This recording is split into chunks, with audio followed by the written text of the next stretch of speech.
世界瞬息萬變，寶城世裕財富讓你無懼變遷，贏在起點。一邊為你無間斷增長財富，一邊在你靈活跨代傳承，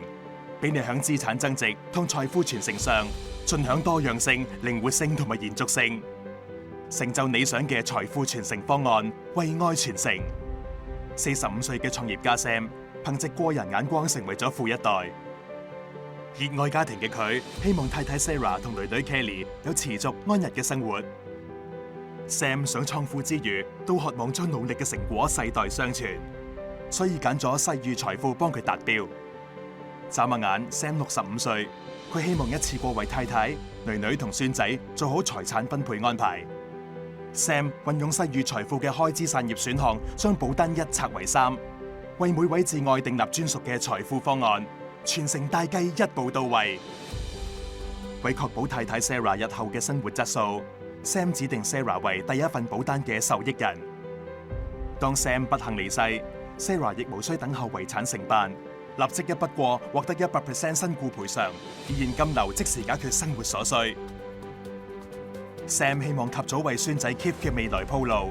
指定 Keith 為第2份保單嘅受益人。佢擔心孫仔年紀細，冇理財經驗去處理一大筆財富，所以透過市場首創嘅自主傳承身故賠償支付選擇，預先安排 Keith 喺自己離世後，先以每月分期形式收取20年金額，仲為 Keith 選擇好人生事件。當 Keith 1到35歲，就可以一筆過收取餘下嘅身故賠償款項，為愛傳承之餘，同時做到身教效果。Sam 喺孫仔 Keith 25歲時離世，按自己意願為孫仔未來10年提供每月現金流，而 Keith 喺35歲時可一筆過獲得餘下嘅款項，確保可以成熟管理自己嘅財產。為咗令第3份保單達至跨代傳承嘅效用，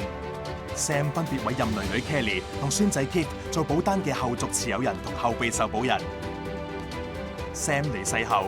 ，Kelly 成為咗保單新持有人， Keith 亦成為新受保人。Kelly 可以仿效爸爸嘅做法，委任其他後續持有人同後備受保人，令保單無縫延續。